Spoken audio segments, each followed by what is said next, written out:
তো এখানে আমি খিচুড়ি বানানোর জন্য আমরা বাড়িতে যে সরু মিনিকেট চাল খাই সেই চালটা নিয়ে নিয়েছি।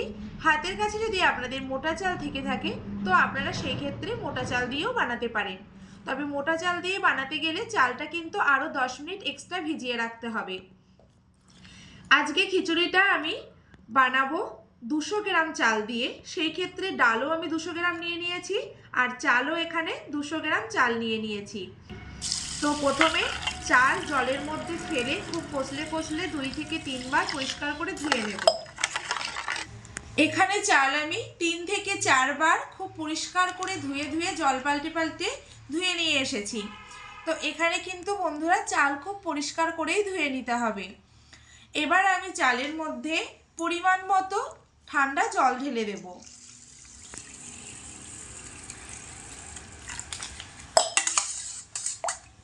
এই যে জলটা দিয়ে দিলাম, এই জলের মধ্যে চাল ভিজিয়ে রেখে দেব ঢাকা চাপা দিয়ে মোটামুটি 30 মিনিটের জন্য। 30 মিনিট পরে ফিরে এলাম। 30 মিনিট পর এবার ঢাকনাটা খুলে দেখে নেব চাল কতটা নরম হয়েছে। তো দেখুন বন্ধুরা, চাল কিন্তু ফেপে উঠেছে আর চালের যে আসল কালার সেটাও কিন্তু চেঞ্জ হয়ে গেছে, ভেতরে কিন্তু হালকা সাদা সাদা মতো একটা কালার এসছে। তাহলে কিন্তু বুঝে নিতে হবে যে চালটা খুব সুন্দরভাবে ভিজে গেছে। এবার চালের মধ্যে যেই জল আছে এই জলটাকে আমি সম্পূর্ণ ঝেড়ে ফেলে দেব। আজকে খিচুড়ির জন্য বন্ধুরা এখানে আমি 5 রকম সবজি নিয়ে নিয়েছি। প্রথমে রয়েছে আলু, আলুগুলোকে এরকম একটু বড় বড় ফালি করে কেটে ধুয়ে নিয়ে নিয়েছি। আর এখানে শিম আমি গোটা নিয়েছি, কারণ শিম কিন্তু খুব তাড়াতাড়ি সেদ্ধ হয়ে গলে ঘেটে যাবে, সেই জন্য একটু গোটা নিয়ে নিয়েছি, তাহলে কিন্তু আর অতটা ঘেটে যাবে না। আর এখানে আমি ফুলকপিগুলোকে ঠিক এরকম করে কেটে আর এই ডাঁটার এখানটায় হালকা একটু চিড়ে দিয়েছি, যাতে করে ভেতরে মশলাপাতি যায় আর ভালো করে সুসেদ্ধ হয়ে যায়। আর গাজরগুলোকে খোসা ছাড়িয়ে এরকম সুন্দর লম্বা লম্বা করে টুকরো করে কেটে নিয়েছি। আর মটরশুঁটি এখানে ছাড়ানো আছে। তো প্রত্যেকটা সবজি আমার এখানে খুব পরিষ্কার করে ধুয়ে জল ঝেড়ে রাখা আছে। তেলের মধ্যে খুব সামান্য করে একটু লবণ দিয়ে দেব আর একটুখানি দিয়ে দেব হলুদ গুঁড়ো, 1 চিমটে মতো। হালকা একটু নাড়াচাড়া করে নেব। তেল ভালো করে গরম হয়ে গেলে এর মধ্যে প্রথমে আলুর পিসগুলোকে দিয়ে ভেজে নেব।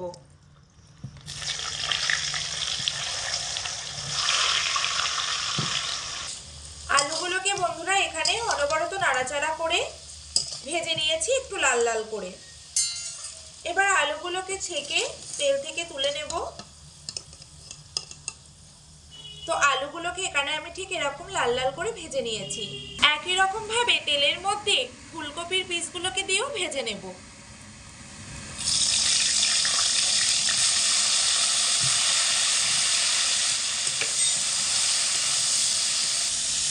ফুলকপিগুলোকেও এখানে একই রকম ভাবে ভেজে নিয়েছি।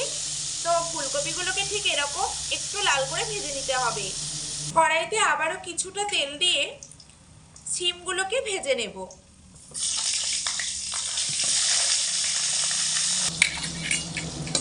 এখানে বন্ধুরা শিমগুলোকেও একই রকম ভাবে ভেজে নিয়েছি। এবার শিমগুলোকেও তেল থেকে ছেঁকে তুলে নিচ্ছি। কড়াইতে যেটুকু তেল আছে তাতে গাজর ভাজা হয়ে যাবে। গাজরের পিসগুলো দিয়ে দেব।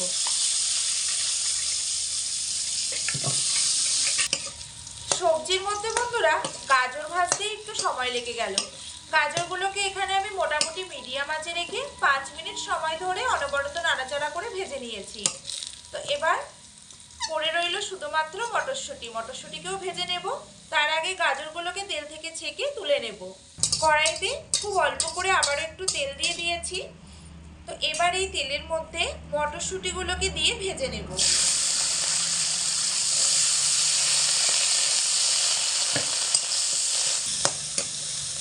মটরশুঁটিও এখানে ভাজা হয়ে গেছে।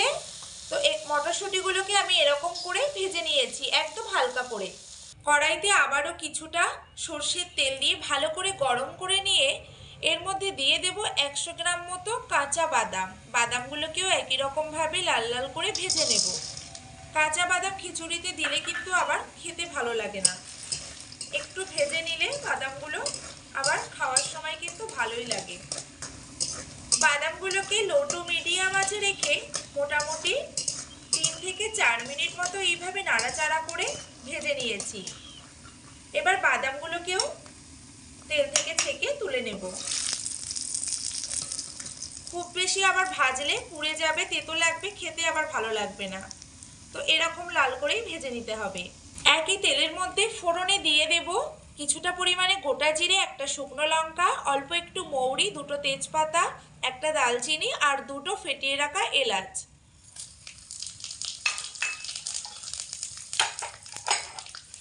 এবারে দিয়ে দেব গ্রেট করে রাখা কিছুটা আদা।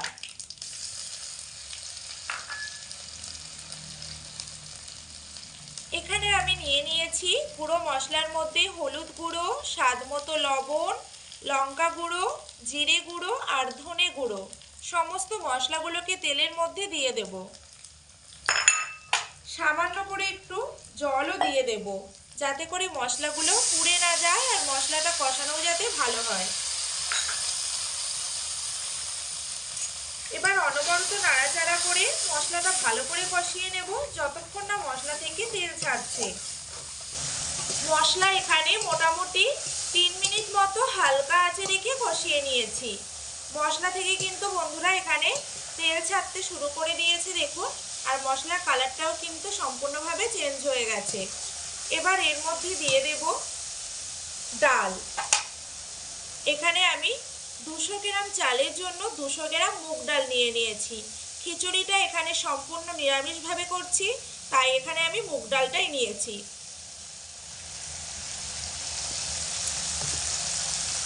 মশলার মধ্যে ফেলে ডাল খুব ভালো করে কষিয়ে নেব, যাতে করে ডালটা ভালোভাবে ভাজা হয়।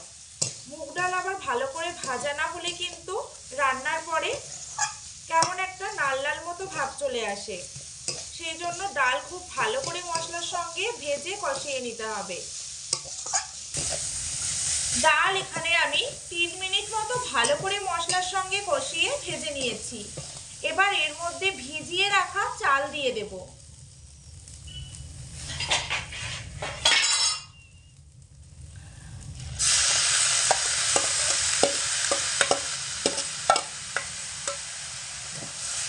চাল ডাল একসঙ্গে মশলার সঙ্গে ভালো করে কষিয়ে নেব মিডিয়াম আঁচে রেখে অনবরত নাড়াচাড়া করে 5 মিনিট মতো কষিয়ে নিয়েছি। তো বন্ধুরা এখানে খুব সুন্দর করে আমার চাল আর ডাল কষানো হয়ে গেছে। এবার এর মধ্যে উষ্ণ গরম জল ঢেলে দিতে হবে।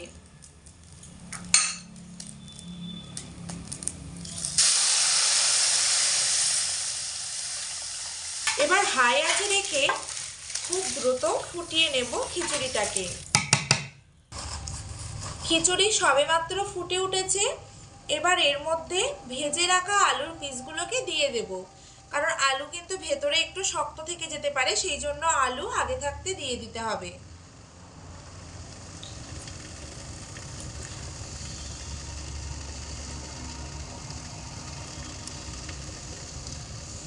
এখানে যে কাঁচা বাদাম ভেজে রেখেছিলাম, বাদামগুলোকেও আমি এখন দিয়ে দেব।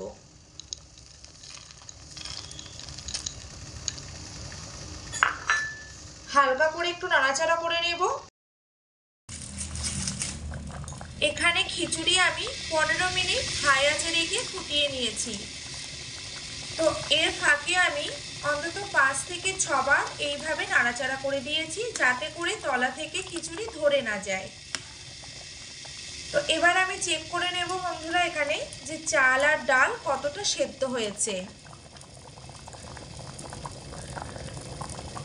এই দেখুন, চালও কিন্তু গলে গেছে আর ডালও কিন্তু এখানে সেদ্ধ হয়ে গেছে। মোটামুটি 80% মতো এখানে চাল আর ডাল সেদ্ধ হয়ে গেছে। আর ঝোলটাও কিন্তু খিচুড়ির অনেকটা ঘন হয়ে এসেছে, কালার দেখেই কিন্তু বোঝা যাচ্ছে। এবার আমি এর মধ্যে বাকি যে সবজিগুলো রয়ে গেছে সেগুলো দিয়ে দেব।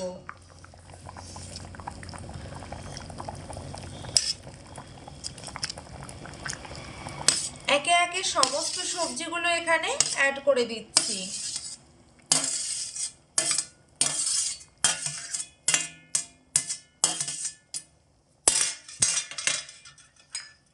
দিয়ে দেব খিচুড়ির মধ্যে 4টে চেরা কাঁচা লঙ্কা। কাঁচা লঙ্কাটা আগে দেবেন না, ঠিক এরকম মাঝামাঝি সময়ে দিলে কিন্তু সেদ্ধটা ভালো হয় আর গোটা থাকে, মেখে খেতে কিন্তু বেশ ভালো লাগে। এই সময় দিয়ে দেব কিছুটা পরিমাণে চিনি।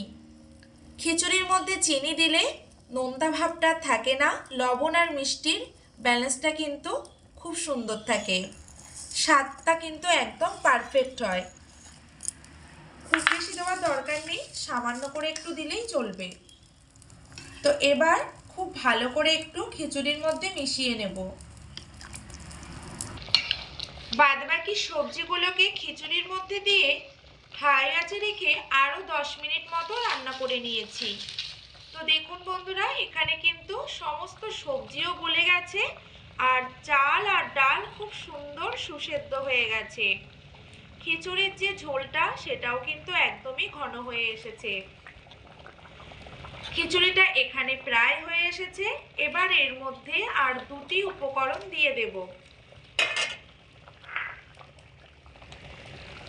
দিয়ে দিচ্ছি এখানে কিছুটা পরিমাণে গরম মশলা গুঁড়ো,